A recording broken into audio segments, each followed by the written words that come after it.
Hey, here we are. We're live. Okay, we got to wait for people to join us. So I'm going to go over here to the attendees. People should be starting to come in. Oh, I see Susanna, Kaz, Emily, Claire and Dimitri, Nalia. Awesome. So if y'all can hear me, pop in the chat. You'll find, if you click on the little chat button, tell us where you're calling in from tonight. And we'll spend 2 or 3 minutes just welcoming people, and then we'll get started. Let's see. And there is a lag. It's about, what do you think, about 10 seconds, Corey? Yeah, it's not too long. About a 10-second lag between what you type and what we can see. So we see London. Was that London, Ontario, or London, England? We've got Toronto, Brantford, which I know is Ontario, Toronto, Silver Spring, Maryland, stormy Toronto, Buenos Aires. All right, you get the award so far for the furthest. Toronto, Vaughan, Australia. Okay, Australia might be further than Buenos Aires, I think. England. Oh, so yeah, Hano is London, England. Awesome. Saranac, New York, Vernon, BC. Nice. So we've got people from all over the place. More Australia. Amazing. Wisconsin, Ireland. Love it. Yeah, it must be kind of late for you folks in Ireland and England. I think like 1 a.m. So I appreciate you being here. If for any reason anyone has to drop off before the end, I hope you stay until the end because we're going to do the live Q&A, but just in case you can catch the recording. Okay, South Carolina. Awesome. All right. So let's get started, and we'll go. It's only 8:01. Maybe we will wait till 8:03. So what do you want to know tonight? I can't promise I'm going to answer everything, but pop in the chat what you're hoping to learn about peaceful discipline, and hopefully I've got that planned for you. And this is Corey. Corey's one of my coaches, and she's helping out tonight, helping to answer organize questions and answer questions. All right. It's always like, I feel like I should have like some jokes prepared or something for this. I was just trying to think of like a joke or something. I just have to. Anyways, Corey, what'd you have for dinner? Spaghetti. We're really spaghetti's doing good. Something unique tonight. We had this thing that I made up, which is brown rice, and I take like frozen broccoli and cauliflower and chop it up, and then mix it with like a like I do like onions and then like a cheese sauce and brown rice and the vegetables mixed together, and then put like some breadcrumbs on top and bake it in the oven. Okay, that sounds really good. Way better It's than what pretty I good. had. I mean, it's kind of plain, so I put hot sauce on it, but it's actually not too bad because if you've got the frozen stuff in the freezer, all you have to do is add the brown rice and cheese and stuff. Okay, so we're getting some answers. Ida wants to know how to prevent aggression. Chloe wants to know how to stop yelling, using threats to get my 4-year-old to cooperate and listen, and how to give myself compassion when I mess up. These are all very important things in peaceful parenting. Name calling, Emily wants to know. Donna wants to know about holding boundaries when kids are being physically aggressive. Bridget wants to know how to manage my triggers and not get triggered. Alexandria is worried about her 7-year-old who sneaks into the kitchen to get sweets like sugar without permission. And Trish is going to continue to stop yelling, not just for a few days, and not break down and yell and threaten. Awesome. Cooperation from a strong-willed, independent 3-year-old. Boundaries, yes. Yeah, these are all great. And some of this stuff we can answer specific questions about in the Q&A after. And some of this stuff is going to be outside of the scope of the workshop tonight. If we had like 10 hours, we could probably cover all of it, but we only have under 2 hours. So we'll probably not get to everything. But, the course I'm going to be telling you about does have everything in it. So there's that. Okay, it's 8:04. Let's dive in, Corey. I'm going to start so if you want to go off camera, Corey, and mute, and I will start the slides. Let's see. Okay, let's see, start. Okay, can everybody see that? Just give me maybe Corey, just tell me, can you see it? Yes, I can. Okay. I'm actually going to turn my camera off too, just because then I won't be distracted by myself. Okay. So we are here, and I've seen more things that people are hoping for to come in. So that's awesome. Okay. And people can hear me and see the slides. All right. So this is our workshop tonight, Raise Great Kids Without Yelling, Threats, or Consequences. We're talking about peaceful discipline. And this is one of my favorite things to talk about because this is, and I just quickly see Angela says, explore using this technique with a child on the autism spectrum.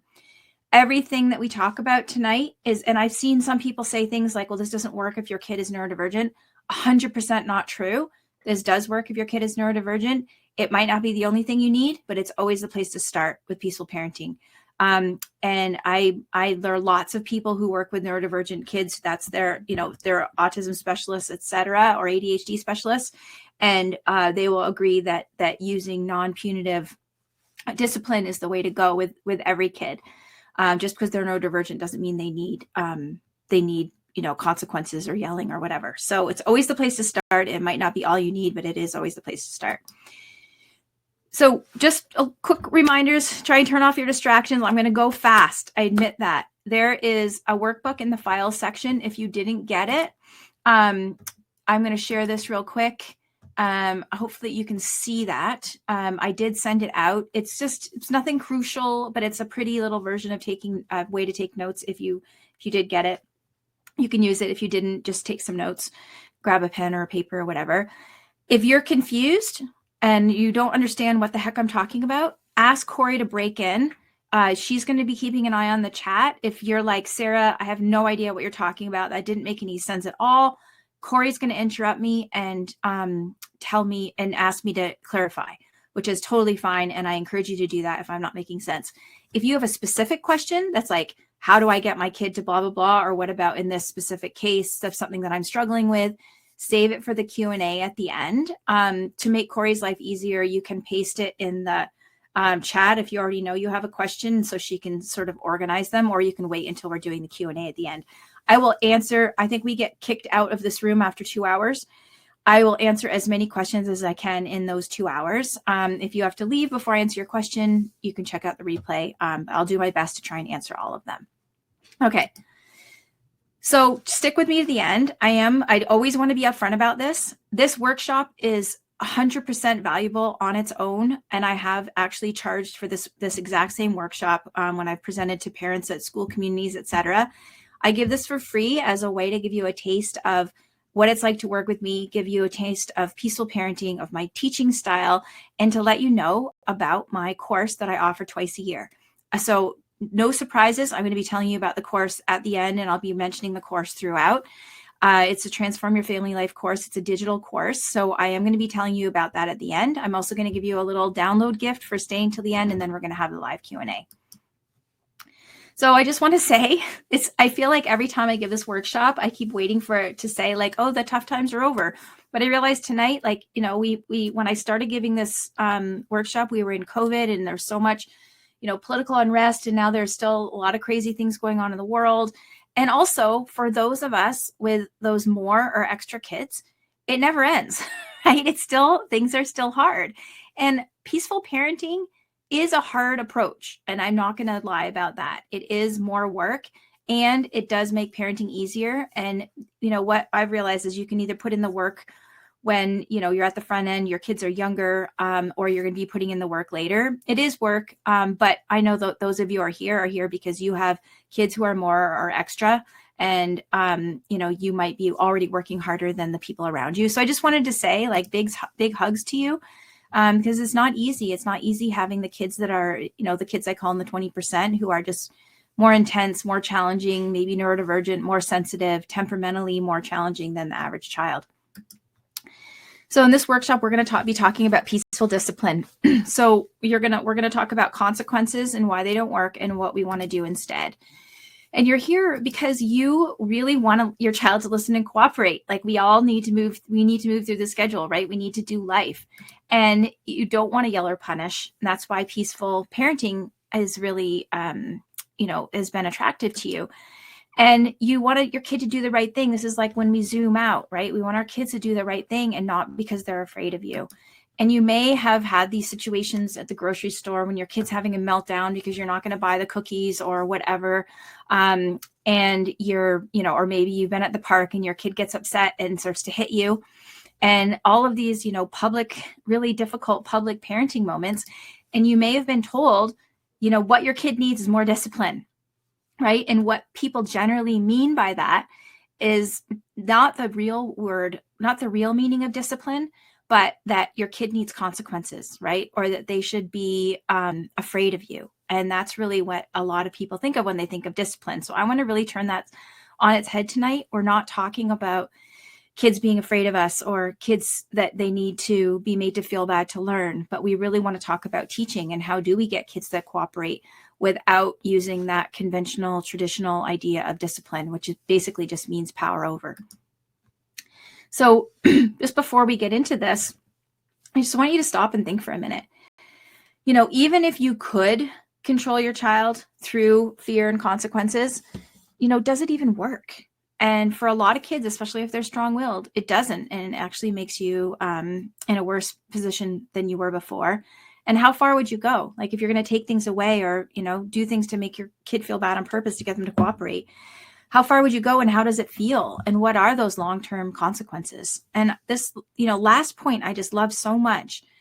Obedient is really something, it's sort of like, it sounds attractive to have an obedient 4-year-old, right? Go put your shoes on or go go get ready for bed and they just go and put their pajamas on.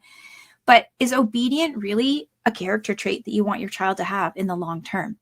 And I know it's not for me. I'd like my kid to be cooperative. And even as an adult, I want them to be a person who cares about other people and does the right thing. But obedience is not really a trait that I think we value that much in adults, although we tend to value it as kids or for children, right?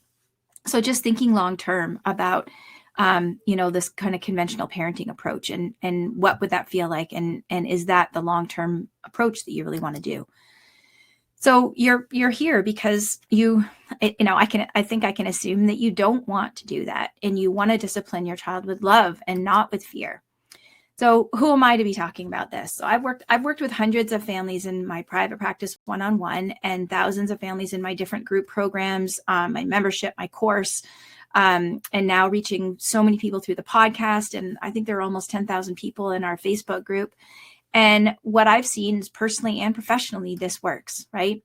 So these are my kids, 15, 18, and 22. And they're my research group of 3, but they really are responsible and hardworking, and they have never been punished once.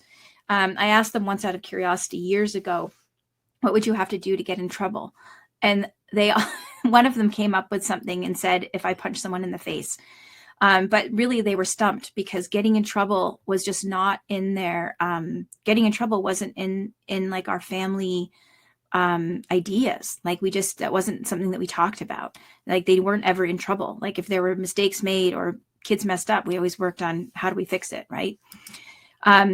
I love that they've been on the podcast. If you ever want to hear them, I loved interviewing them. They've been on episode 1 and 28, and I've gotten lots of good feedback. So I just want to say though that it's not because I'm special or they're special. It's peaceful parenting. 100% is peaceful parenting, not because they're born differently or I'm a different kind of parent other than peaceful parent. It's just peaceful parenting. So let's just orient ourselves on the big ideas of peaceful parenting. We're going to be focusing on the third big idea, but without context, it's not as easy to understand. So peaceful parenting is 3 big ideas. A couple people mentioned this in the chat in the beginning when I said, what do you want to learn? And staying calm, that is our first big idea. So regulating our own emotions does not mean that we never get upset. I want to make sure that you know that. It doesn't mean that you don't get upset or frustrated or annoyed or angry or whatever. It just means that when you do start to feel those things, you recognize it and you try to calm yourself so that you can respond to the situation rather than reacting out of anger. It means that you focus on connecting and your relationship with your child. We are going to talk about that a bit tonight, but that's our third big idea, is that it's a relation-based approach. It's not a control-based approach. It's a coaching and relationship-based approach. And then the third big idea is what we're talking about tonight.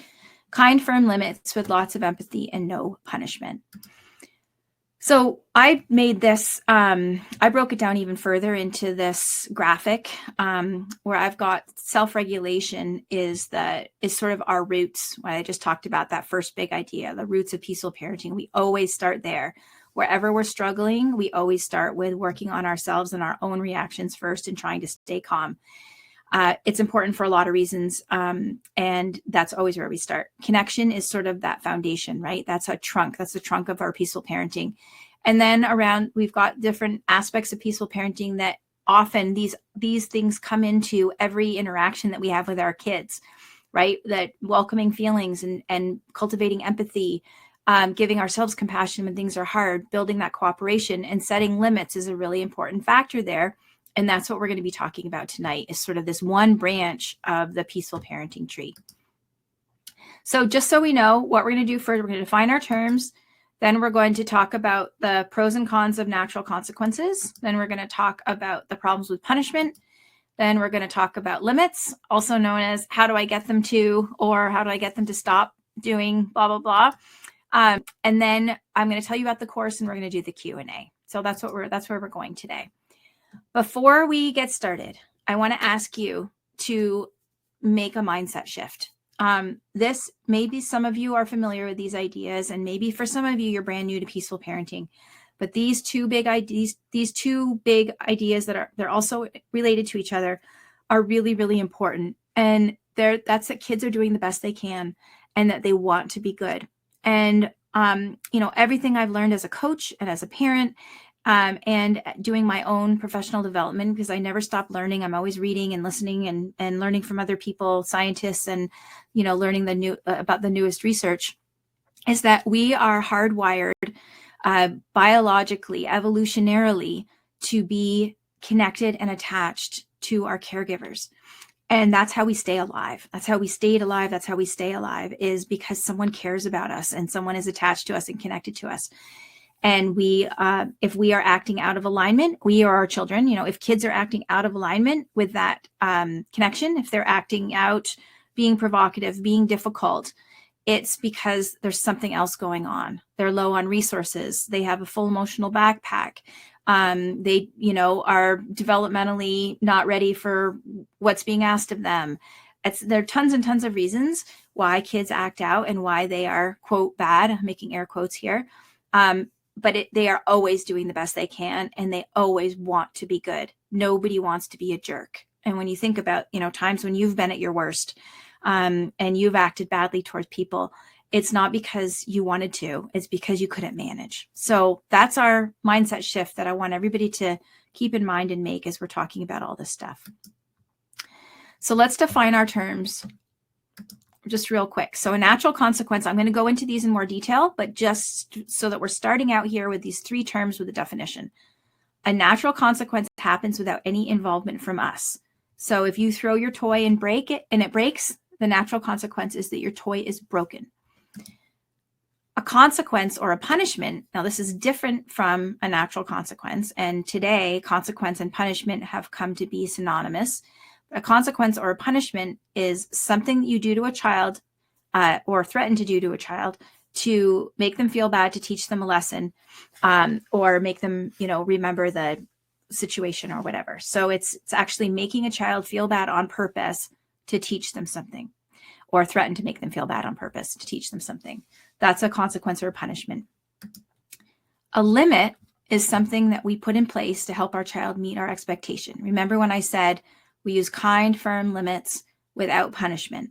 So kids don't get to do whatever they want. The family's not a democracy. We still need to have limits for kids to feel safe. We need to move through the schedule. We need to go to school. We need to go to bed. We need to, take care of our families and our lives. So limits are important. And so we want to talk about how do we do those things without using punishment. So let's talk first about natural consequences. Corey, are we good on the so far on the terms? Yes, we're looking good. Okay. All right. So natural consequences.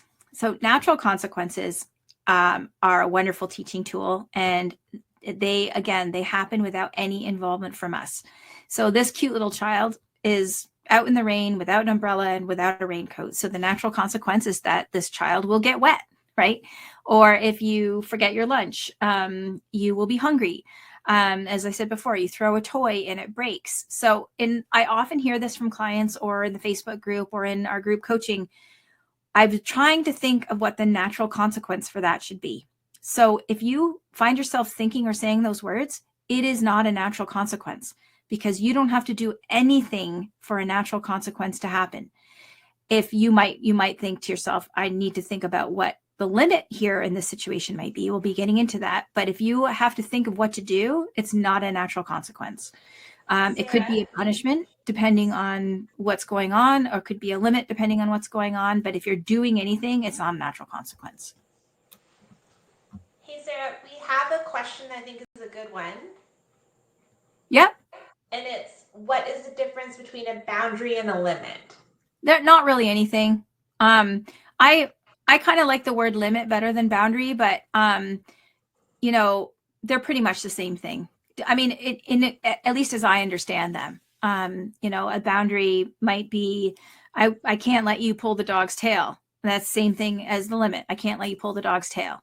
In my mind, I don't know why I preferred the word limit. I think it's because I often use boundaries to talk about emotional boundaries. Like, it's not my job to make other people happy. Like, that is an emotional boundary. And I think that I just like the word limit, because to me, boundaries are more personal and emotional boundaries that you set to keep yourself emotionally healthy.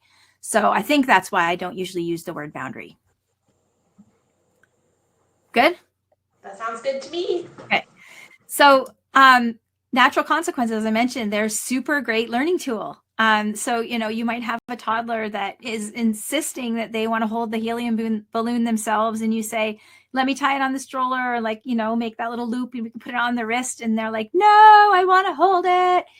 And you're like, okay, you can hold it, but then the balloon flies away and your child learns that, I should have let my caregiver tie it to my stroller because now my balloon is gone. So some things that we want to watch out for with natural consequences, though, are that we have to be really careful not to pile on. So this little story, this is something that is funny. Like, I look back to even before I was a parent, and I think my ideas were forming even then, right? I was at the cottage the nephew I'm talking about now is, he's probably 35 and he was like 7 at the time. And he had left his Pokemon cards outside at the cottage overnight. And when he got up in the morning, they had rained in the night and his Pokemon cards were all wet and stuck together. And he was so upset about his Pokemon cards being left out. And I think, maybe his mother had even said, pick up your things or whatever. And he hadn't picked up his things. And in the morning when he saw them, he was just really distressed. And his mother, instead of saying, oh my goodness, your Pokemon cards, this is terrible, I'm so sorry, got upset with him and said, that's what happens when you don't put your cards away. And I told you to clean them up.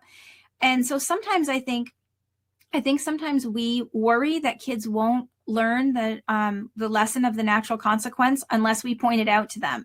But what that just sounds like is a giant I told you so, and nobody likes that.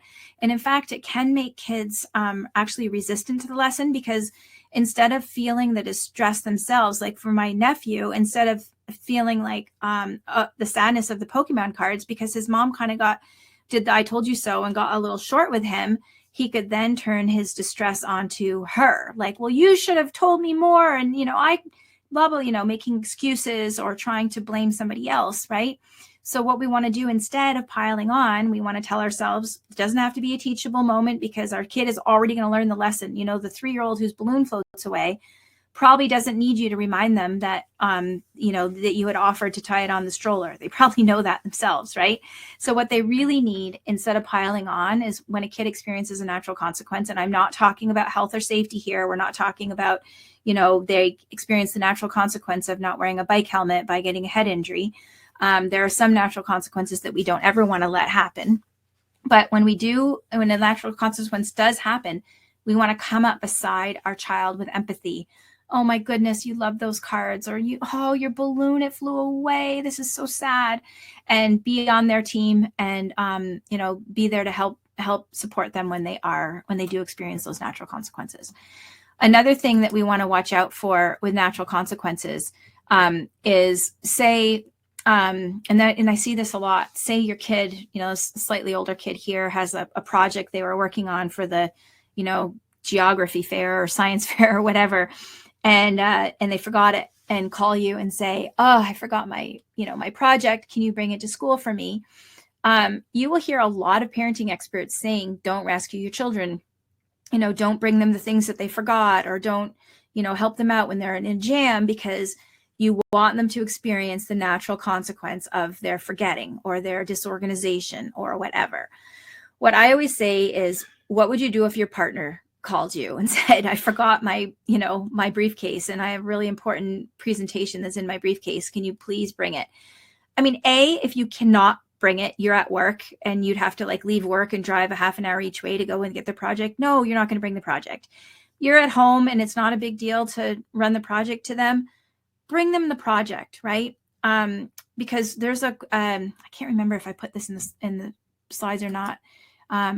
So because what Alfie Kohn says is that you've got to watch out for this, because what natural consequence can teach a child is that my parents could have helped me but didn't, right? So the key here is, is this, if this were another adult asking me to help them, would I do it? Or would I, refuse to, remind my partner, "Oh, bring an umbrella today," or whatever, or bring the project to school.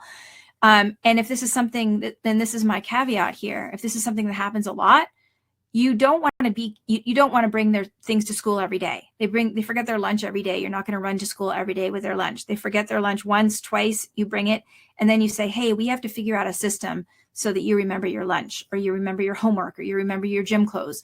And you help them. We're going to talk about scaffolding later, but you help them figure out a way to develop a system so that they can be more responsible themselves. So those are just two things to watch out for with natural consequences that I see a lot, is that piling on, which makes kids feel worse and honestly can prevent them from learning it. And then also that letting kids suffer in the name of learning from a natural consequence. So that's my sort of personal take on natural consequences, which I do love. I do love letting go of our agenda, getting out of power struggles, letting kids experience the natural consequences. But there are some times where, we're the safety net, and we want to help out if we can. So let's talk about consequences or punishment. I've kind of chosen, I probably have 10 reasons I could tell you why we don't want to use consequences. I've chosen my top 4 here because this is not a workshop specifically on punishment. But I'm just going to share a few highlights with you. So punishment does not work. If you're interested in the research on this, and Corey, maybe you could pop this in the chat, the book Unconditional Parenting by Alfie Kohn has, and also his other book called Punished by Rewards, has tons and tons of research on the behaviorist model, where you do this thing and you get a reward, and or you don't do the thing, or you do the thing and you get a punishment, depending, I guess, on whether you want people to do them or not. But the research shows is that for long-term things, it does not work. And I would also say for strong-willed kids, it doesn't even work in the short term. It can work in the short term for a kid who's more compliant, but in the long term, it doesn't work for anyone. And in the short term, it does not work for strong-willed kids. In fact, a lot of, you remember that scene in The Breakfast Club when the vice principal is giving that kid Bender, who's the rebel, he's at the Saturday detention and he does something and the principal's like, "That's it, you've got another Saturday." And Bender's like, "I don't care." And he's like, "Another Saturday, I don't care." And they get up to 7 or 8 Saturdays.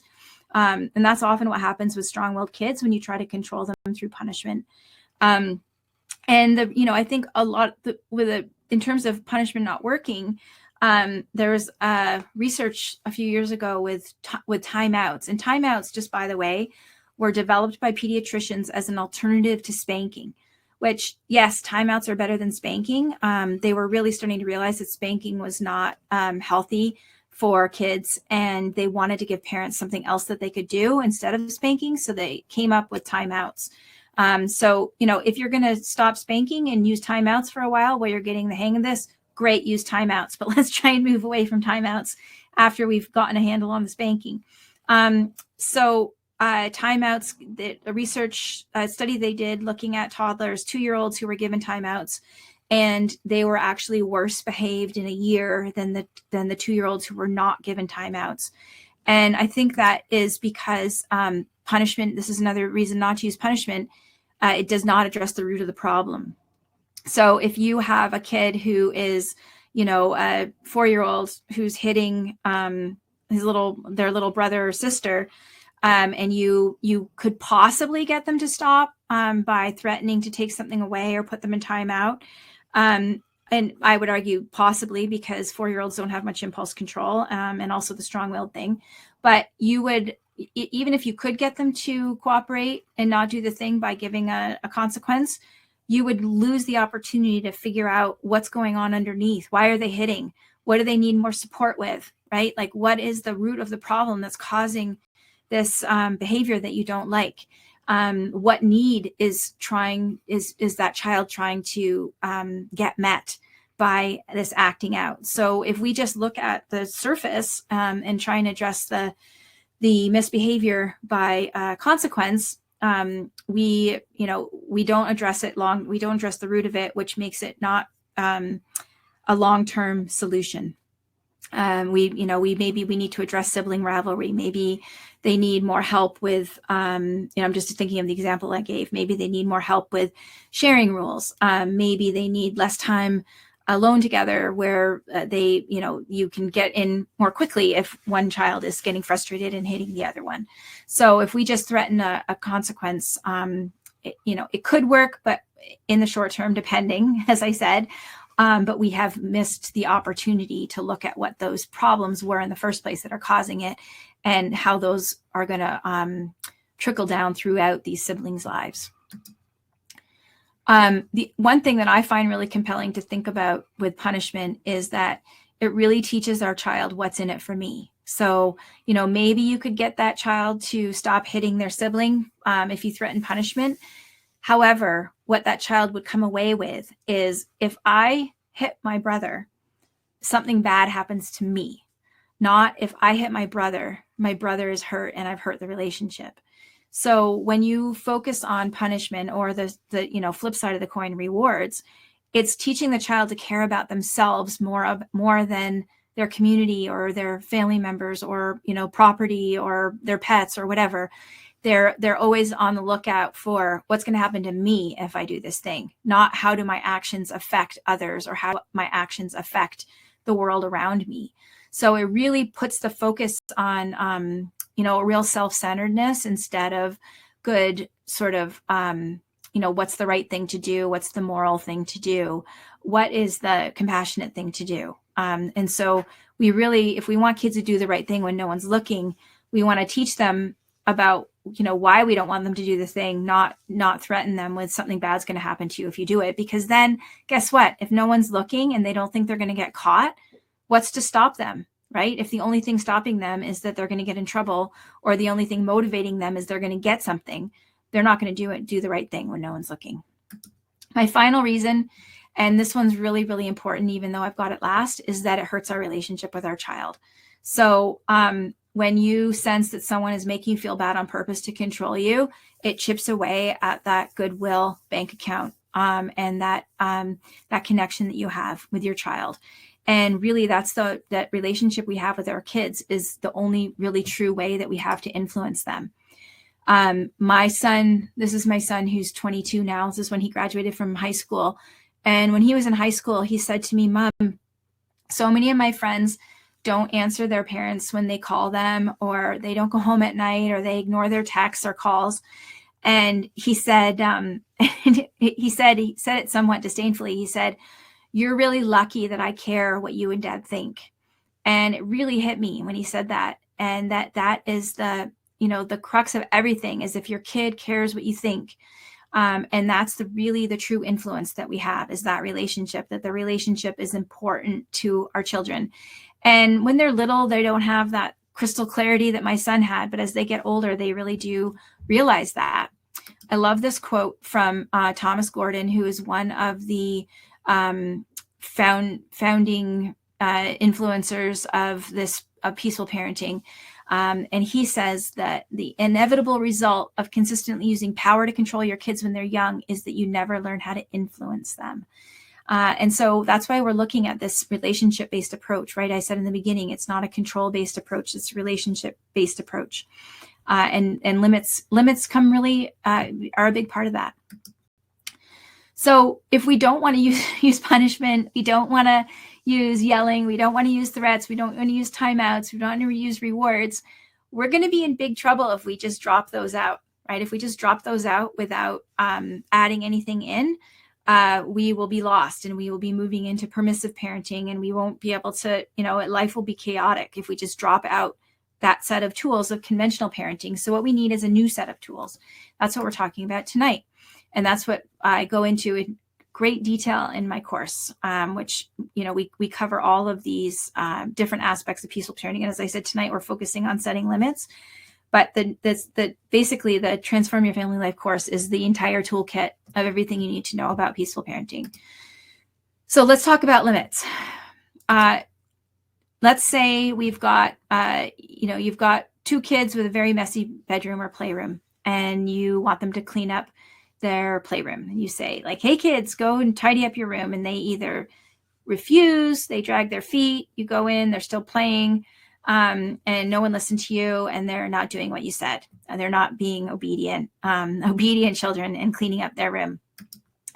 What we look at when that's happening is we've got this, I'm going to turn on my camera for a second so I can show you.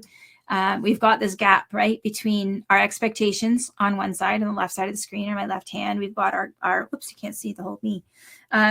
We've got our expectations over here, and then we've got the reality here. So the expectations that they clean their room, the reality is that nobody's doing it, and they're just playing or laying on the floor saying, I'm not gonna, whatever it is. And there's a gap in between the expectations and reality. So conventional parenting uses threats, consequences, rewards, etc., to close that gap between our expectations and our reality.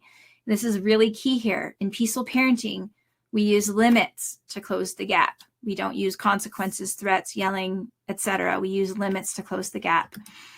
And a limit is what I want to think of. I like to think of as the support or scaffolding our child needs to meet our expectation.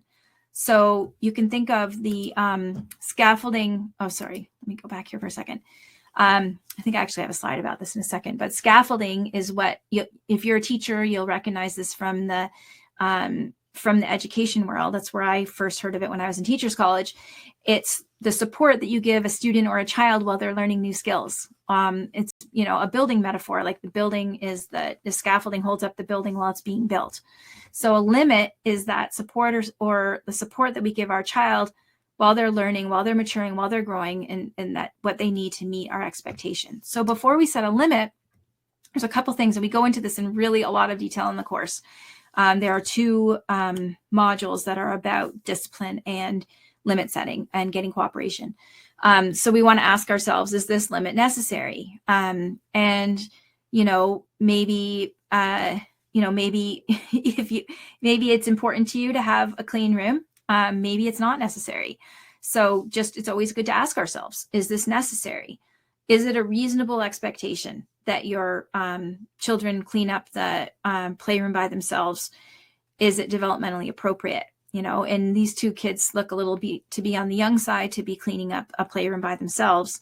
But what if we decide, okay, it is necessary and it's reasonable and it's developmentally appropriate? You can ask yourselves these questions about lots of things. And sometimes you find, the limit isn't necessary. Trying to think of an example. Somebody I was talking to today used to have a limit that the kids had to sit at the table while they were eating. And they decided that was more like a, stereotypical vision they had of family meals, and that they could let that go. I'm not saying that's right for you. This is the thing, as parents, we all get to choose what limits are important for our families. For me, I tend to go with health and safety. But anyway, sorry, I'm going down a road here. Let me get back on track. Anyhow, you get to decide if it's necessary. And then if it's important to you, what scaffolding does your child need? If it's, if it's a health or safety or just something that's important to you, what scaffolding do they need? And the scaffolding can be physical or emotional. So, or both. So, with these kids, with the cleaning up of the room, maybe you go in and give them some physical scaffolding, like, you make a game out of it, or you get them organized. Like I used to help my kids this way. Okay, first pick up all the dirty clothes and put them in the hamper. Okay, next put all the books on the shelf, and I would kind of check back in and check back out when they were tidying up their rooms. Or it might be, we'll do it together and we'll put on a song and make it fun. Or it might be emotional support. Depending, that doesn't really fit in quite so well with the room cleaning, example, but, and, sometimes when there's just a limit that your child isn't happy about, the scaffolding that they need is more emotional and empathy support. So let's just look at some examples. Let's say you have a child who doesn't want to get dressed. So I've just got some examples here. I'm just going to go through sort of what that process looks like. So your child doesn't want to get dressed. You want to ask yourself, is this necessary? If they're naked, probably it is necessary. If they're wearing their pajamas, you could say to your child, do you want to go to school in your pajamas, or do you want to put on some clothes? Right. So that's the first step. Like, is it necessary? The second step is, is it developmentally appropriate that they get dressed by themselves? Or maybe, sometimes they can manage to get dressed by themselves, but other times their resources are low. And in this example, they have a new baby, and maybe the baby gets a lot of nurturing and a lot of, parents getting them dressed, and the older child wants that support and scaffolding from you dressing them. So, the support or scaffolding in this situation might be that you actually, can make something fun or make a game out of it. Or I saw something cute in our Facebook group today of a mom who had made like a little scavenger hunt for her kid to find, and, obviously something that, that complicated you probably can't do every day, but she said it was a lot of fun. But she had made it like a little, go and your pants are, I forget what the rhymes were that she made up, but she had hidden their clothes someplace in their room, and they had to find them with these clues and then put on the item of clothing. You don't have to get that complicated about it, but, have the pants talk to them. I'm so lonely. I need some feet to come in me. But just finding that, those ways to make those win-win solutions would be the support or scaffolding, and helping a child get dressed, or pretending they're a baby, and helping them, pretending baby Miles, and let's get baby Miles dressed. So that would be how you would structure that support or scaffolding. And I call a lot of those things win-win solutions. So a win-win solution is when you get what you want, which is the child getting their clothes on so you can go to school, and they get what they want, which is connection and some fun game time with you. So that's one example. I have another example of limits in action. Just say your kids are playing outside, and one of your children is using a stick and waving it around, and maybe they're too close to the other children with the stick, or maybe they're too close to your windows or something. And you ask them, hey, can you take your wonderful stick over there? I'm a little bit worried someone's going to get hurt, or someone's eye is going to get poked, or the window's going to broken, or whatever your concern is. You first ask your child to, move over or move away. And let's say your child is not wanting to cooperate, and you've got that gap between your expectation that they move away or stop using the stick in a dangerous way, and the reality, which is they're ignoring you or continuing to play in a rough way. In this case, you might give them one more chance and say something like, I'm going to have to take that stick if you can't stop swinging it near your brother's eyes. And scaffolding in this case might look like taking the stick away. And that, maybe they're upset and you give them one more chance. I wouldn't give them more than one chance. And maybe they do it again and you say, you know what, I think we're done with the stick for today. We'll try again tomorrow. Sometimes and I'm going to talk about this a little bit more, but sometimes a limit can look like a punishment.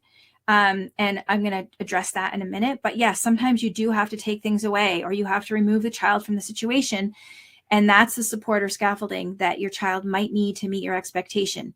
I mentioned pulling the dog's tail. If you have a child that, say, is inappropriate with a pet, and you've reminded them so many times not to get the pet riled up or get too close to the dog or pull its tail or whatever, the support or scaffolding you might need to help them meet your expectation is that they can't be unsupervised with the pet, or that the dog has to stay in one room and they have to stay in another room.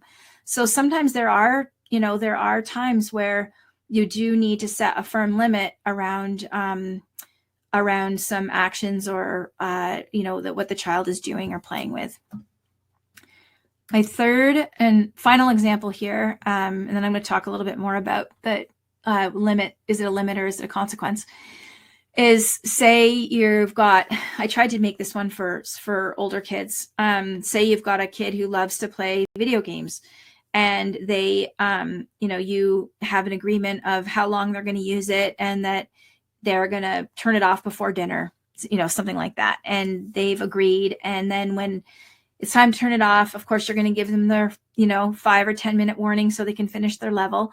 But they throw a fit and start, throwing things and yelling, throw the tablet or whatever, and they get aggressive and start throwing in things and yelling when you say it's time to turn off the screen.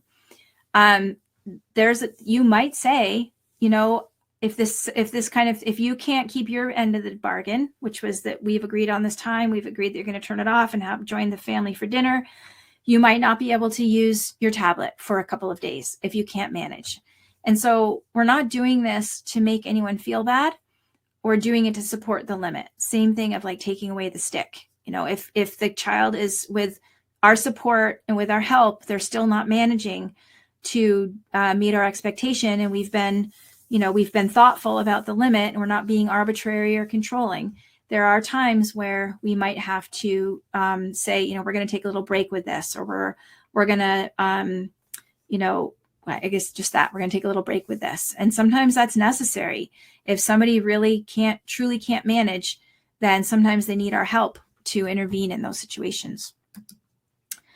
So I mentioned in the last two examples, sometimes I get, when I teach this workshop or when I'm talking to clients, I might get a client who says, well, isn't taking the stick away a punishment?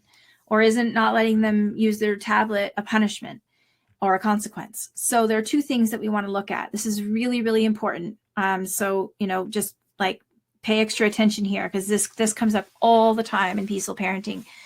If you're not sure if it's a limit or a consequence, look at two things. Look at your tone and your intent. So are you regulated? Are you being kind and empathetic, right? Is your intent to support the limit or the expectation, or is it to make them feel bad or afraid? So those two things, if you are honest with yourself, there are times when parents, frankly, are kind of pissed off, and they're like, I'm taking the stick away, because they're annoyed that their kid hasn't been listening to them. And they're saying it in like a not so supportive way. And their actual intent is to make the child feel bad if they're honest with themselves, right? So that's why I say sometimes a limit can be a punishment in disguise if the parent is dysregulated, and they haven't dug deep for some compassion that the child's doing the best they can. So that's, as I said, the same action can be either a limit or a consequence, depending on our level of regulation and our tone and our intent for why we're doing what we're doing. And, there are times when our tone is good, our intent is good, and our child still feels bad. They're still upset that you took the stick away. And that's okay. It's okay if they feel bad about a limit that we've set. And we would not be doing them any favors if every time they felt bad about something, we let go of our limit, because kids do need limits to feel safe. And sometimes they just can't manage to use the stick in a safe way. Or they just can't manage to stay away from the dog and stop pulling the dog's tail. And they need us to step in and be that limit for them, be that scaffolding for them, be that physical limit for them. Just like when you have a little kid, a 2-year-old, you're not going to let them play in a park next to the road without a fence, right? They need that physical limit. Or you're not going to let them walk down the street without holding your hand because they might run out into traffic. You need to be that limit and provide that scaffolding so that they meet your expectation of staying safe. So a lot of parents at this point are going to say, well, like, if I don't use a consequence, if they don't feel bad, how will they learn? Don't they need to do something, right? So what we really believe in peaceful parenting is that humans, small humans included, large and small humans, can learn without being made to feel bad, right? Kids want to do the right thing. And what we always say is that the limit is the lesson, right? Children don't need to be made to feel bad in order to learn. That limit of taking away the stick or not being able to be in the same room with the dog, that their little brains are working on that. And, depending on their age, they still might not have great impulse control, but they are learning, if I want to play with the stick, I need to do it over here and not do it near my brother's eyes. Or if I want to play with the dog, I can't pull his tail.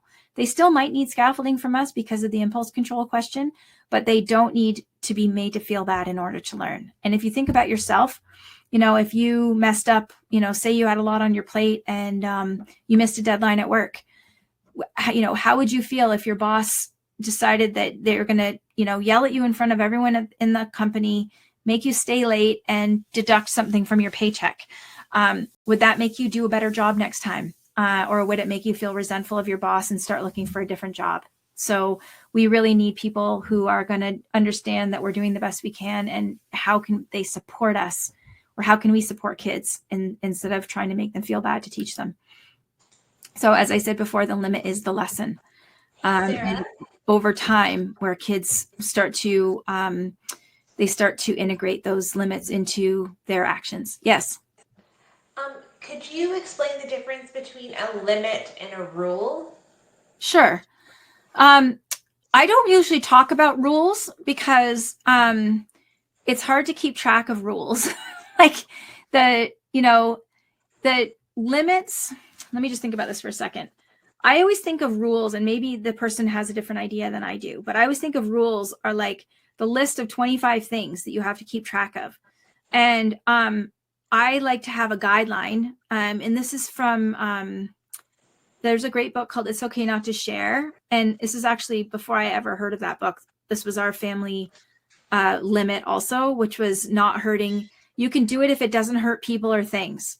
And property, or property. So if it's not harmful to yourself, to other people, or to things, then you can do it, right? Like a real basic health and safety things. But if you have rules that are like, no throwing the ball in the house, and then you have to well, it wasn't a ball, I threw this other thing instead, right? So if you have rules, kids are always like looking for loopholes. But if you have limits that are like, we don't do anything that hurts people or things, then there's not like there's no like tricky way to get around that, if that makes sense. Yeah. So in a certain way, you could say the rule is we don't do things that hurt people or things, and maybe that they would be the same thing in that case. But I generally think of rules are more specific. Like, we don't do this X thing, we don't do this Y thing, we don't do this Z thing, rather than just having like a blanket idea about how we are in our family with people and things. Okay, I think that sounds good. Okay. If you're using rule interchangeably to how I'm using limit, then they're the same thing. I guess it just depends on what this person's idea of what a rule means. Yeah. So you know what I mean though? Like if you said we don't throw balls in the house, and then your kid throws something else, and you say like, well, you just broke the thing. Well, there's not a rule against that. There's only a rule against throwing balls in the house, and I didn't throw a ball. So, okay. So, as I said, over time, when we support our child to meet our expectations with a limit, they internalize the limit, right? So, and when we do use play, like we talked about using play to get kids to, tidy up or whatever, And so when they choose to, or get dressed, using play, we talked about those two big things, using play to get dressed and using play to tidy up. When they choose to cooperate, they're really internalizing that right thing to do and making those habits out of it. Let's see, where are we going here? I mentioned this before, that we got to watch out for limits can be a punishment in disguise. And this often happens when a parent's dysregulated and feeling angry. So really, take that stop, drop, and breathe to check in with yourself. Because I've seen this happen over and over again, that parents can make a great case for, I was just setting a limit by saying no to this or by taking the thing away. But if you're angry, it's going to come down on the other side as a punishment rather than a limit. And you can justify a lot of punishments by saying they're limits. But if you're really honest with yourself about what your intent was, you'll realize that it's actually a punishment in disguise. So you can see in a lot of these examples how all of these, all of these things come into play. So, maybe when you've got the kid with the stick, right? You got to regulate yourself when you're asking them, when they're being annoying with the stick and you're worried that's going to break something or hurt someone. You might connect before you even set the limit. So say something like, we talk about empathic limits, which is acknowledging the child's point of view and using empathy, which is that connection piece. It looks like you're having so much fun, swinging that stick. At the same time, I'm worried that it's going to hurt your brother. So that's, you're setting the limit there, but you're using connection so that your child feels like you're on the same team. Cooperation comes in when we're talking about the getting dressed, empathy when they don't like it, when you have to take the stick away, and welcoming those feelings. And then frankly, like self-compassion for all of these examples when it's hard for you, or maybe you yelled and you have to give yourself some compassion, or maybe it's just darn hard and you have to give yourself some compassion. So all of these pieces, every interaction we have with our child, I would say uses at least 2/3 of these, the points here in my peaceful parenting tree. So that's all the stuff I'm going to tell you about the course now. I'll just take maybe 5 minutes to tell you about the course, and then we're going to go into Q&A. Let's see. Oh no, I forgot. We're going to do this first before we talk about the course. We're going to do this is the quiz portion of the evening. So in the chat, now that we've talked about limits, I would love to hear what your ideas are for setting limits. So let's say you've got a little kid who's got one of these scooters, and you have your expectation is that they are not going to go too far ahead of you on the scooter. And they, you set the expectation before you get started. Okay, you can go as far as the, that light post or whatever, but they are not, they're not listening. Knowing what you've learned tonight, what are some ideas that you have, what you might do if your child needs more support around that limit? So as I said, there's like a 10-second delay. So I'd love to see some ideas here.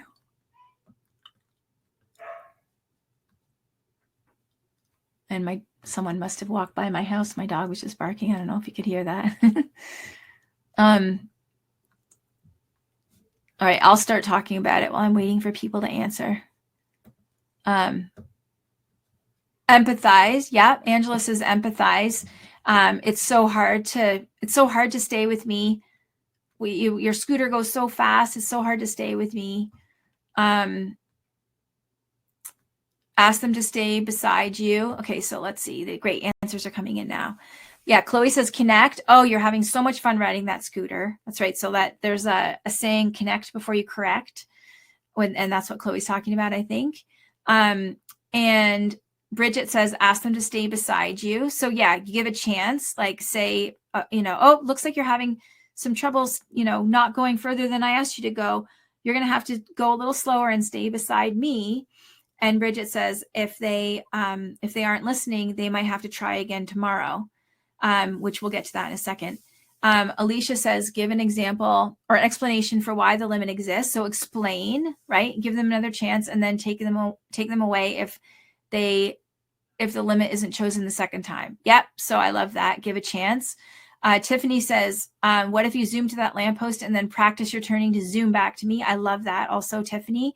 So kind of redirecting the energy and giving them another chance. Jeanette says, I would get eye to eye with them and explain the limit again, and maybe even why the limit is there. If they still can't, then they have to stay beside me or try again tomorrow. You guys are awesome. So yeah, you want to set the expectation. If they're not doing it right away, explain to them why they, I need to keep you safe and there's traffic or, bikes or whatever. Maybe you get them, can we try again? Do you want another chance? And if they really still aren't listening, you might have to carry the scooter or carry it to the park where it's fenced in. I'll give you your scooter back when we get to the park and there's a fence around it or whatever. So yeah, that's the scaffolding that your child might need. And little kids, when they get upset or excited, impulse control is really hard for them. So just reminding yourself that they're doing the best they can. They're not, they feel the wind in their hair, or at least underneath their helmets, wind in their hair and that sense of freedom. And it's so hard to remember what the limit is when that's happening. And so you might just step in with some of these different ways and help them with that limit, whether it's carrying it to the park where it's safe or carrying it and they can try again the next day. And there are some kids that, maybe they won't ever be able to listen to you and you won't be able to do it on the sidewalk, and you always just have to find a safer place for them to do it because they just get excited and it's too hard for them. And they just need a lot more scaffolding. And yeah, Jeanette says, what about the same situation, but they're walking or running ahead? Exactly the same, but I think you'd say I'm going to have to hold on to you if you are going too far ahead of me. And honestly, I used to be super judgy about those kid leashes before I had kids. And I think if you had a small spirited child, I think those backpack leashes are great for giving them some freedom, but knowing that they can't run out into the road or get too far away.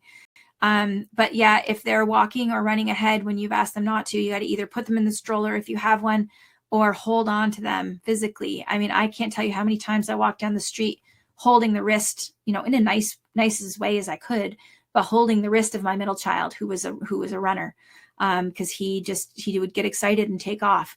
So do you want me to carry you or do you want to hold my hand? And neither, I don't want either. And so I'd have to hold his wrist. But that was the scaffolding that he needed to meet the expectation to stay safe. Okay. I think now is when I'm going to tell you about the course. All right. You all get A's. Okay. So this is my question to you. Do you want to be able to stay calm in the most mayhem moments and set solid limits like a true, strong leader and build and nurture that sweet connection to carry you through the teen years? I have a roadmap for you, which is my course. This course, I opened the enrollment this morning. It is available until Tuesday night. We start on Wednesday, 1 week from today. It's a 12-module course. I only offer this twice a year. So last time I offered it was in August. I usually offer it in August and February. I will be offering it again in February or August, but I'll tell you this when we get to the pricing page. The price is going up next time. It's been the same price for 3 years. And the price is going to go up next time. So this course has all of the tools that I teach my private coaching clients. This has got, everything from all of those big the big pieces and parts of peaceful parenting. I've got a couple testimonials here, but I've got a lot more on the page that describes the course, the sign up page. This course has been especially great for couples. For getting on the same page. The videos are short. It's video based, but there's also transcripts or audios if you're not a video person. And the longest videos are 15 minutes, but most of them are between 5 and 10 minutes each. So it's really easy to fit into your schedule. You don't have to find an hour to sit down with your partner and do it. And it really helps parents get on the same page and really have that common language. And, I've had so many clients who've said, oh, we were watching the video and then the next day this thing happened and we looked at each other and said, oh, this is exactly what Sarah was teaching us in the video. And they really have this like common, a common experience and learning together. Wanda was one of my star students. Her kids were older and she practically wrote me a book about how much this course helped her. But the gist of it, she said, it wasn't just helpful, but it changed their lives. And I still hear from Wanda occasionally about how different. She actually wrote to me. Oh, Corey, I wish I had pulled this this quote out, but I sent it to Corey to share it with her. And she shared with me how there's a neurodivergent teenager who lives next door to her and who often comes to her because he feels misunderstood by his own mother. And she uses all of, and I think he might be nonverbal, this kid.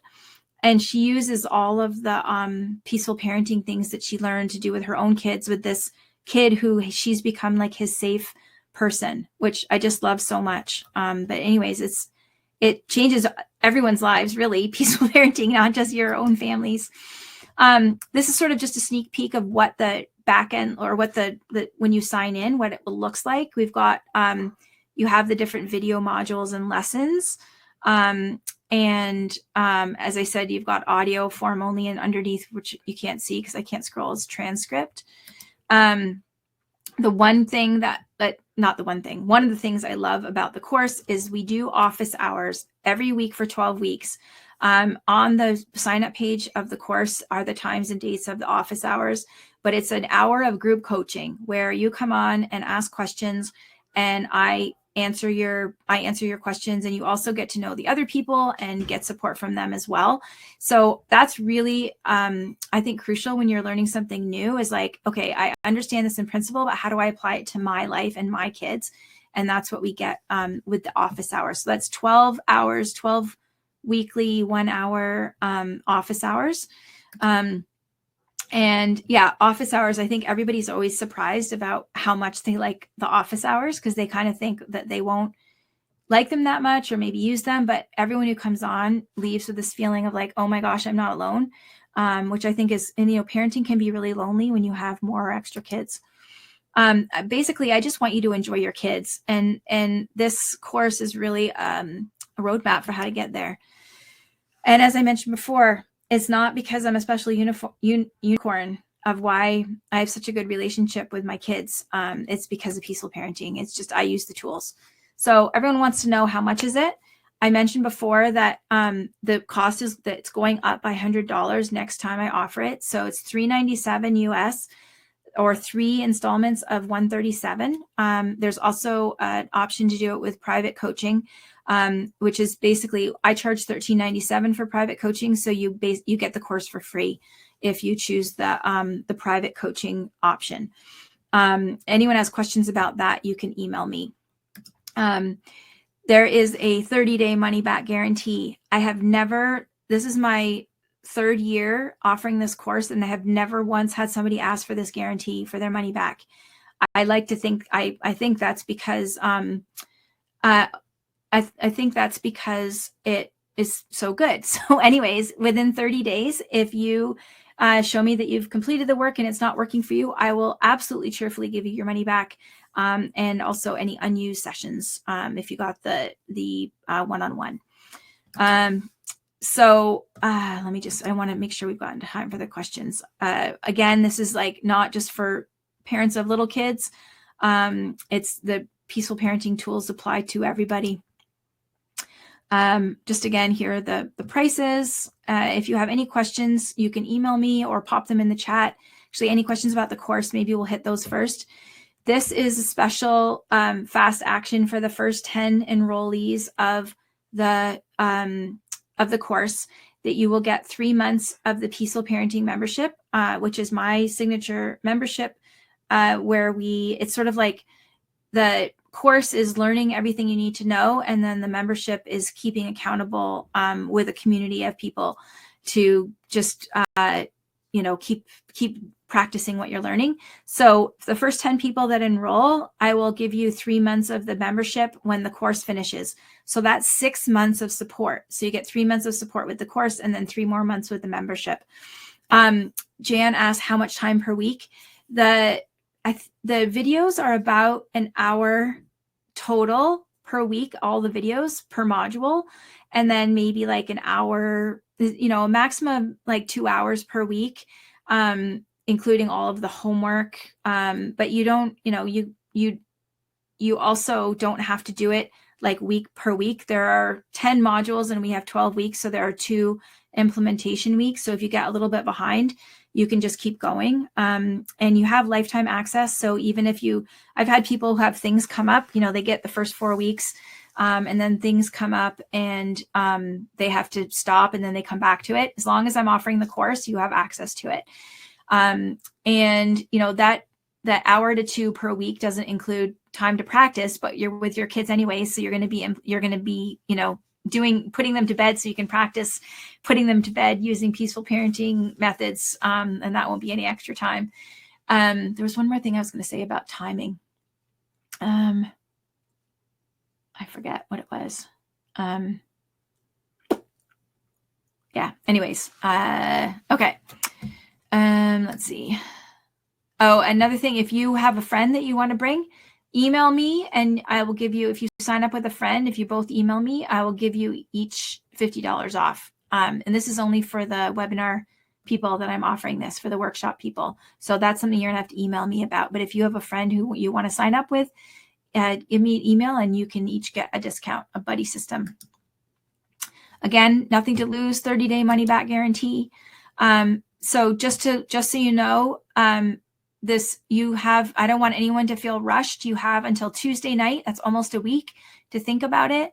And you can email me if you have questions and you're watching this later, or you can ask any questions right now about the course. If you want to sign up, it's sararosensweet.com/parenting course. And again, we'll be offering it again in the fall, but it's going to be higher priced in the fall. Everyone keeps telling me that I need to raise the price, and I'm finally going to do it. So I just want to acknowledge, I know it's a lot of time. I know it's a lot of money, and I know it's a lot of hard work, but why wait? How else could you, where could you be in 3 months, where things are easier and feel better than they do now? Okay. So if you want to go to this, sararosensweet.com parenting course, you can sign up there. There's more details. There's a full course outline. There's stories from parents who took the course. There's some frequently asked questions, including when the office hours are. The membership, if you were to do the membership, so their membership will be open for enrollment in April, and it's $37 a month US. So 3 months for free is like $111.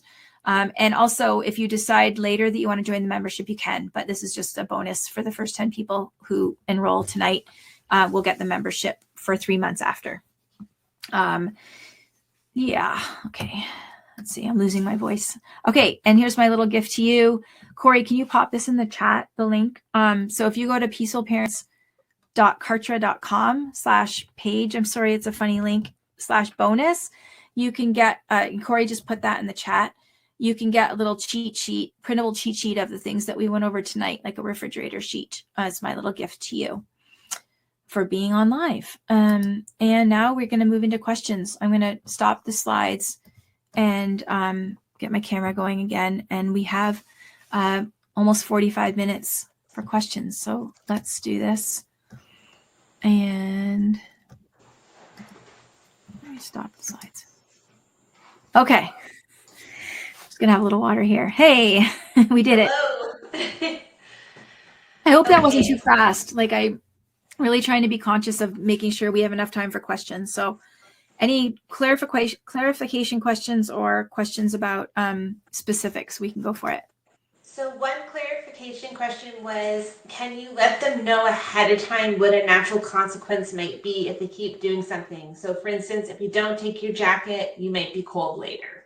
Sure.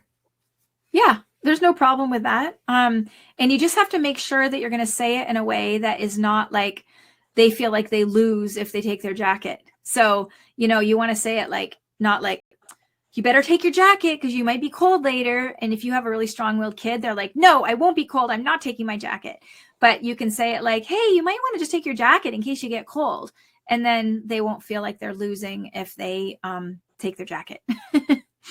I'm always carrying my children's jackets with me so they're ready when they're cold. Yeah. Another clarification, I think there's just some questions around the wording of limit setting. Sure. So they wonder if you need to say like, I am setting a limit, I am taking away the stick so you don't hurt your brother. Yeah, I don't know if you ever need to say I am setting a limit, but you would definitely, it's good to provide an explanation. You know what? I need to hold on to this because I'm really worried that your brother's going to get hurt. I think, it depends on how old the child is too. Like, maybe the littler they are, the more explanation they might need of why something's happening. The older they are, like you've got an 8-year-old who perfectly understands and is being provocative because they're, have a full backpack or having a hard time or mad at their brother. They probably don't need any explanation for why you're taking the stick away. Mm-hmm. So another question is, how do you handle a kid grabbing toys from another child's because it's theirs? Okay, so we go into this a lot in the course with sibling sharing rules or guidelines. Now that I made such a big deal about the word rule, the sibling sharing guidelines are that you get to, if something's yours, people have to ask you if they're going to touch it. So if someone say sibling A sees that sibling B has one of their toys, they and they take it away, they take it back, and then sibling B gets upset, you might want to empathize with sibling B and say something like, oh, he took his Matchbox car back and you were playing with it, and did you forget that you had to ask your brother before you played with his Matchbox car? Oh, I'm so sorry. It's so hard when you want to play with it and it's your brother's. So just like remind them of the guideline and empathize. I have a question about the course. And the question is, if people are already a part of your membership group, how would the modules that are part of the membership group be different from the course modules? Right. So the membership is much more abbreviated. The modules in the membership are much more abbreviated and just like not as, so I think I have 7. How many do I have in the membership? Like 7. Do I have 7 modules in the membership or 6? I can log in right now so I can see how many. Yeah. And the videos are like 5 or 10 minutes for all of the whole module. So it's really the membership is not designed to be like comprehensive teaching of the approach, but more like reminders of things. It's more designed for people who already kind of know what peaceful parenting is and don't need quite so many details and how-tos. So I'll look that up too. I actually had somebody, what's her name? Heather. I think she's in Australia. Heather was in the membership and then she bought the course in August and she was a little like, oh, I don't know if I'm already in the membership. I don't know if I need the course. And she wrote to me after like a month of the course and she said, I had no idea how much more, she's like, I'm so glad I did the course because it's so much more detail and more fleshed out than the membership. Like the membership is more about community and ongoing support, and the course is more about teaching and like learning the approach. I just checked. There's 7. There's 7. And, yeah. So way less. Mm-hmm. Okay. So another question is, what are some examples of limits for putting a 3-year-old who refuses to go to bed? Yeah. So they should listen to our bedtime podcast. Yes, I was just thinking that. So Corey and I did a podcast a couple weeks ago about bedtime routines. So 3-year-olds who refuse to go to bed need a lot of support of like lying with, I guess, are they refusing to, maybe this person could give a little bit more details about what that looks like. But, lots of empathy, using lots of connection through the routine, making the routine like fun and relaxing and nice, including some roughhousing in there so they can get connected and get out some of their tensions from their little bodies. And sometimes 3-year-olds need you to stay in the room or lie with them so they'll stay in bed. Perfect. Okay, so next one. This looks a little bit longer. I think it's Chloe. My 4-year-old has been sick for a couple of weeks now, refuses a lot to take his cold medicine, his creams and everything, and I have to force him to take it. And he screams and cries, and it doesn't feel good to physically restrain him. So she's wondering what her limit should be there, and if she has to force him to take the medication. Yeah. So that's funny. I was just looking at the quote you pulled from the Rosalia podcast episode that's coming out next week, where she addresses that. But I think we do everything we can to get cooperation of making it fun, putting it in chocolate syrup, giving the kid power over when they take it, how they take it, like anything we can to not force, right? Like, so we try all of those things. Are there any other ways that you can think of to not force that I didn't just list? I was just reading the next question, so I'm so sorry, Sarah. Make it fun, like making it like playful, trying different forms of the medicine, putting it in chocolate syrup, giving the kid power over, do you want to do it here or there? Do you want to do it yourself, or do you want me to do it? Do you want, play doctor, whatever. If you tried all of those things and you still have to force, and it's actually like a real health or safety thing, I think you just really apologize and say, I know this doesn't feel good. It does not feel good for me either. And it's so important that I need to make you take this medicine because I'm in charge of keeping your body healthy until you're 18. Yes, perfect. And to someone's question, we are big fans of laying down with your children to sleep. There's no age limit for that. Mm-hmm. Okay, so next question. How do you set a limit with a 3-year-old who's scratching his 2-year-old brother? Yeah. So I would look at what's going on. Like, do they need more? Are there good sharing and property rules, which we talk about a lot in the course? What's the root of the sibling rivalry? Are they getting one-on-one time? Is this 3-year-old getting some special time or one-on-one time or connection time with the parents or caregiver? Why are they scratching? Is it big feelings that they need help with and they don't have the words and they need, you can tell me if you need help and I will help you talk to your brother or help you get your toy away. Is it that the parent, and I know this is like an unpopular answer, like, do you need to reduce the time that they're playing together or have them only play together when you're in the room so that you can get there quickly if things start to go sideways? So it's really, it totally, there's so many factors that come into play with this aggression and with the scratching and with the sibling thing. So I would just start working on chipping away at the things that I just said. Perfect. Okay. What are some limits for a 7-year-old who is sneaking into the kitchen to take sweets? Putting the sweets out of reach is not working. He just gets a chair and reaches it. That's so tough. So I would follow the division of responsibility. Can you put a link to that, Corey? Yeah. The division of responsibility in feeding is that what the big thing that relates to sweets is that you offer sweets. I think there's even an article about when you have a really sugar-driven child, how to handle that in the division of responsibility. Yeah, I think there is too. I'll just quickly look. Yeah. So the idea of trying to limit, so I want to make it clear. I'm not saying you just have pans of brownies on the counter at all times and they get to have as much sugar as they want, but you have different times where they do get access to sweets and they get to eat as much of them as they want at different times. So what that might look like is if you're having trouble with your kid like climbing up to get them, is you just don't have them in the house unless it's one of the times where you're like, hey, we're having ice cream for a snack today and you can have as much ice cream as you want. But outside of that time, you don't have sweets in the house.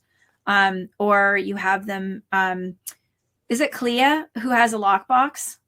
Yes, I think so. Yeah, one of our members has a lockbox that they put the sugar in.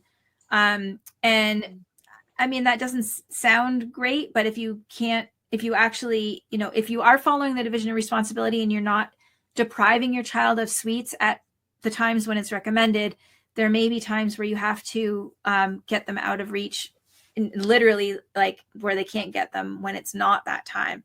And I guess I would also look at from an emotional point, like, because the main way that kids stuff feelings are screens and sugar.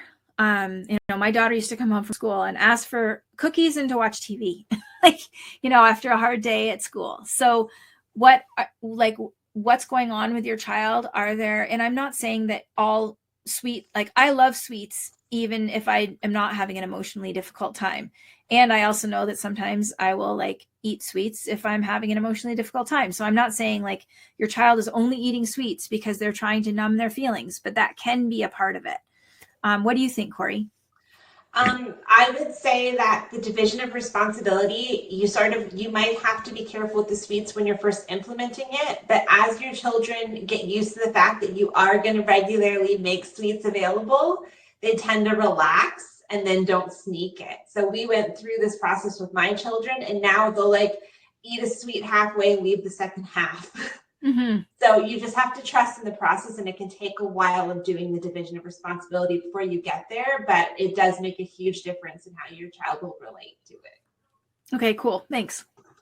So the next question is, they're asking about the whole idea of making things fun when you're trying to get something to do something. So for instance, when you say it's time to put on your shoes and they just say no, and you've been trying to make it fun and do all these things, what do you do then? Yeah. So sometimes it's funny. We were just talking about that in the coach training this morning. Like when you are doing all the things that are peaceful parenting recommended for win-win solution and you still get refusal.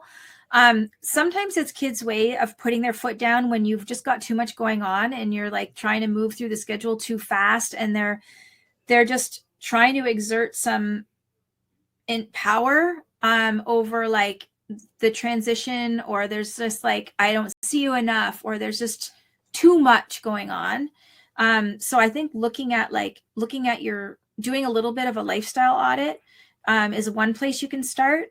Another thing that I see is if you've been having a lot of conflict with your child, say you have a strong-willed child and you've been having a lot of conflict and you're feeling like, okay, let me back up a little bit more. Connection and love are not the same thing. Everyone here loves their child and all your children love you, but your relationship might be a little bit frayed and your connection might be a little bit lacking if you've been doing conventional parenting or, have had a lot of stress or different things going on in your life. And so sometimes what happens is kids will all counsel parents and say, try making it fun and making a game out of it. And they'll start to go along with it. And then they'll be like, wait, no. And they'll realize like, hold on, I'm doing what she wants, or I'm doing what he wants, because they couldn't resist the play, but they're really like sort of still locked in conflict. So they don't want to do the thing, even if it's fun. So I guess like look at your lifestyle and look at how your relationship is going and try to like work on connection. And also, I guess, even before either of those things, go back to, is this a limit I need to set? Like if they're not going to put their shoes on, and I have a feeling the person just used this as an example, but Yes. But if look at your limit first, like maybe your kid needs more autonomy. That's one thing we talk about strong-willed kids in the course, is the big ideas of raising strong-willed kids. And one of them is to say yes as much as possible and giving them as much autonomy as possible. So you don't want to wear your shoes. Like we were saying before, okay, let's put them in your backpack. I had a family I was working with who had a 3-year-old who was like flipping out every time they wanted him to put his boots on. And it was like Ontario winter. And I said, why don't you try just letting him go outside without his boots on? And so they did. And he took like 3 steps onto the porch and he was like, oh, I want my boots. And after that, they had no more issues with it, because he actually got to experience just even like 3 steps of cold feet. And then he was like, oh, I do want my boots. Right. So I guess going back even before those other things is like, what is this a limit that you need to set? Mm-hmm. Perfect. Okay, so we have an 8-year-old who immediately yells things like stupid, idiot, sucker the second he feels upset about a firm limit. For example, if you ask for iPad time, the answer is no. As of now, I say, I know this is hard. I will not allow you to use those words around your sister, and walk him to his room where I sit with him to calm and help him express his feelings more clearly. Is there something else I can do? Allowing him to scream and yell those words escalates everyone, including his sisters and the dog. And I can relate to that. My dog will start barking as well when things start to get intense. Well, I think I would shift the phrasing a little bit. If she says, I will not allow you to use those words around your sister, that's sort of an unenforceable limit. You can't really stop somebody from saying words. You can say something more like inviting, like, let's go in the other room and you can tell me all about it and how angry you are at how I won't let you use the iPad. And so shifting it to be like an invitation to like, let me invite you to come with me, and I want to hear all about it. And you can say anything you want and I will listen. I hear how upset you are. So I wonder about that. And yeah. And I think just saying stuff like, maybe when he first starts yelling them, if you really pour on the empathy, like, I hear you, I hear how upset you are about this, maybe it won't escalate. Yeah, I think that's so good. And the 8-year-old, I think with that age too, you may be able to talk to them more when they calm down about why you needed to say no about the iPad too. All right, so the next question is, how do you set limits when it's the end of the day and the child is tired? So, they need it to eat dinner, but they want TV instead, and they just want dessert, and kind of like they're tired and they won't agree with anything. Yeah. Sorry, can you say that again? So they're saying, how do you set limits when it's the end of the day and the child is tired? So they're saying basically like they need them to eat dinner, but they only wanted to do it with like the TV, and then they're arguing about wanting dessert, and just sounds like a really grumpy end of the day problem. Yeah. I mean, other than getting them to bed as quickly as possible, I guess you could decide like where, if the limit is really important and what cost you're going to pay by setting it. So maybe they have to eat and get to bed. So maybe like tonight, and it's not like you do this every night, but like, and I guess looking at a bigger picture, I'm going to come back to what I was just going to say, but looking at a bigger picture, if this is happening all the time, are there any changes that you can make of like having dinner earlier or moving the bedtime earlier? If you have like someone who's really overtired every day, then maybe, and I know sometimes there's nothing you can do and you just have to deal with it and make it work as best you can. But if it's like a one-off and someone's really tired and you just want to get them to bed, okay, you can eat in front of your dinner and then or eat in front of the TV and then we're going to hurry and get ready for bed. But trying to be flexible if you know that you're up against an exhausted child, I think sometimes that's worth it, just to try and be flexible about it and just do whatever it takes, just get them to bed as quickly as possible. Normally, I would say that limit setting when a child's unhappy about it is a really good time to welcome the feelings and let them empty their emotional backpack. However, when you have a tired kid, sometimes that spins out of control. I keep banging this thing. Sometimes when someone's really tired, it doesn't go into backpack emptying. It goes into like just spinning out of control and getting overwhelmed by their feelings. So I think just focusing on, let's get them to bed as quickly as possible. That's a really good answer. I think everyone's always so afraid to like give in, but on those one-offs when you have a really tired child, that's not the time. Yeah. Okay, so next question is, how do you encourage one preteen and one new teen sisters to respect each other's privacy, space, and personal items, as well as working with us as a family unit? We are the grandparents and have custody of both girls, and it has been a huge change for all of us. We have household rules, and they do not always want to help out or take responsibility for their actions. So I think that it sounds like this is a new thing. I think really working on connection with the like one-on-one connection with the kids, and I don't want to make any assumptions, but often like kids come to grandparents because there's some sort of trauma or problems with the kids' parents. So I hope that these grandparents, which hats off to you, that is not easy to take on, as we're getting older, to take on kids, and especially when you already finished raising your kids and now you have these preteen and teenagers. So like, that's really amazing that you're doing this. But really working on connection, and hopefully you have some sort of support for these girls. In terms of your actual question about privacy and space, and personal items, I think just, really having clear guidelines, like what we talked about, you have to ask before you touch somebody's stuff. I wonder if they could have locks, if they each have their own rooms, if they could have locks on their rooms, maybe a lock that the combination to, so that it doesn't turn into like a safety issue. But if they could lock their room or have a locked, maybe if you don't want to go as far as locking their rooms, if they could have like a trunk or like a box or something where they could put their special things where the other person couldn't get to them. And I would say that's kind of a stopgap measure while you're working on connection and sibling rivalry and just really trying to build this new family unit. It's tough. It's definitely going to be tough.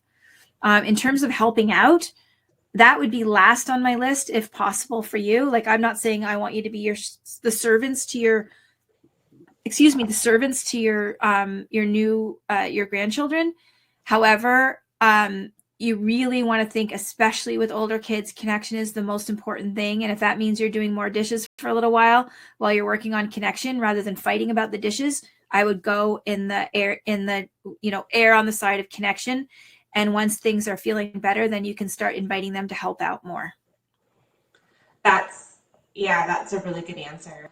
In my teen course, I always say, you have to, when you're setting a limit, you have to ask yourself at what cost to the relationship. Like, is this, getting them to do the dishes? Is it really worth it? What's it going to cost on our relationship debt? Okay, so next question is, there's a 7-year-old who keeps on sneaking in their parents' bed at night. Yeah. I think they want to know. What am I going to say? What do you think I'm going to say? What are you going to say? That. All right. I don't mean this to be a quiz for you. I was going to say bed on the floor if the kid really needs proximity, because I know you've got bed on the floor for some of you. That's why I was asking, because I know you do that. So a bed on the floor while you're working on whatever reason it is that they're sneaking into your bed. So is it anxiety? Is it because they just want to be close to you? If they just want to be close to you, maybe the bed on the floor would work out. If they're afraid to sleep by themselves, can you put the link to the sleep anxiety blog post? Mm-hmm. So just thinking about, okay, what's driving the behavior, and how can we either work on the anxiety or the desire to be close? And maybe it's like on Friday nights, you can sleep with us or something like that. Here is the article that helps with this. Okay, so the next one that we have here is, it looks like we have 5-year-old twins who are both strong-willed. Oh, sending all the love to this parent. Especially 5, right? 5-year-olds. 5 is not an easy age. No. So she's having a problem with them teaming up to get what they want. So running off in the shops when they pick them up from school, and she can't physically hold the limit with the two of them. And she currently has an agreement with them that they can go to the shops together if they agree to just choose one thing each. And she thinks that the important thing is keeping them safe and not having them run across a road without her. But now they're even negotiating about the only getting one thing each. So she's having a hard time, holding this limit and not letting them run off, but then not letting them get all the things they want. Oh, that sounds so tough. Okay, so first of all, I have seen this a lot with twins, that twins often are really bonded with each other and have a little bit of a weaker individual bond with the parent.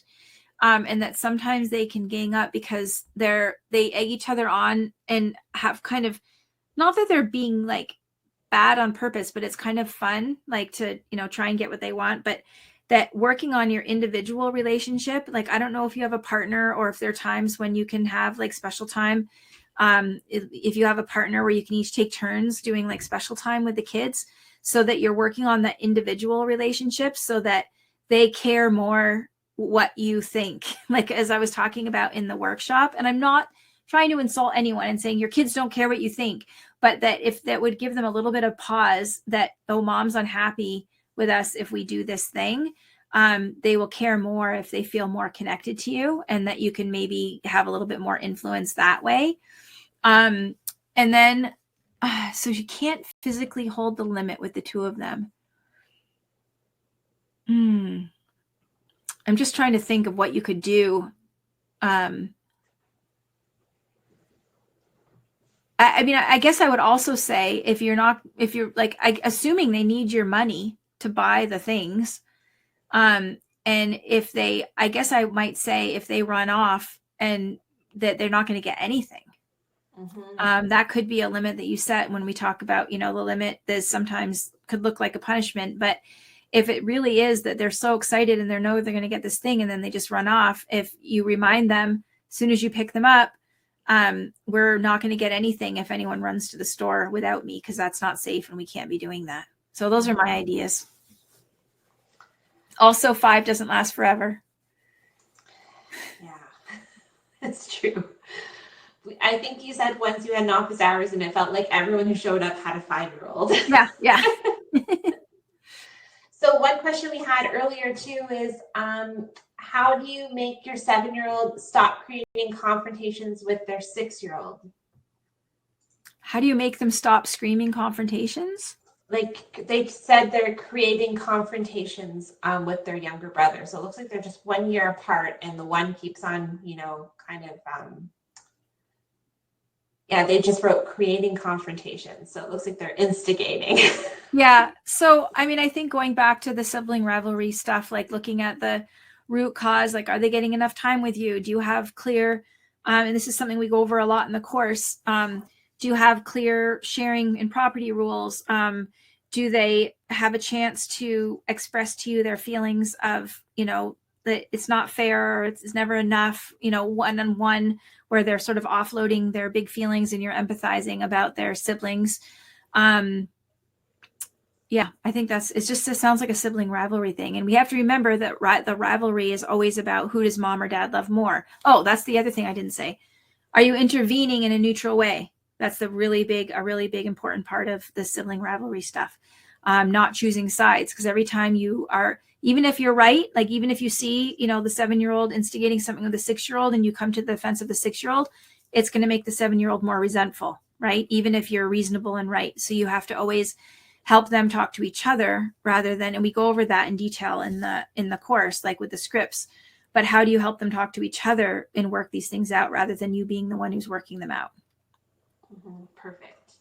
And that's one of the best modules in the course. There's just so much information there.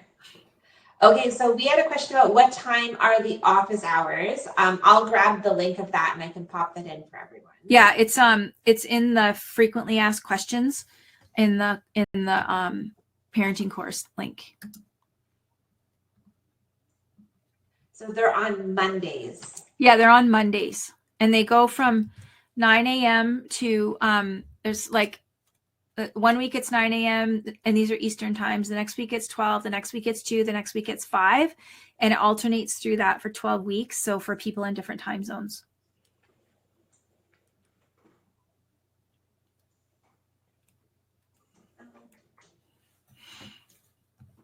All right. How are we doing on the questions? I think we got everybody. If anyone else, if I missed anything, please let us know. I think I got all of them. All right. Did anyone have a question that wasn't answered? Oh, I see this one. How do you know it's developmentally appropriate? How do you know it's developmentally appropriate? That's a great question. There's let's see. There's a really good website that. Do you know that ILG and AIMS website that's like called Your 3-Year-Old, Your 2-Year-Old, Your 1-Year-Old? You know what I'm talking about? Yes, I'll see if I can grab that quickly. There is this that it's older research, but I think developmentally stuff still stays pretty much the same. And the other thing is, like, I used to say age appropriate, like what's age appropriate, but I switched to developmentally appropriate because, for example, my daughter has ADHD and she is a very young 15.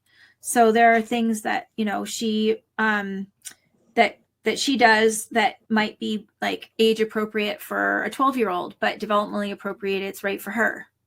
So sometimes there's like, because of different, temperaments or sensitivities or brain wiring, kids at different ages can have different places in development.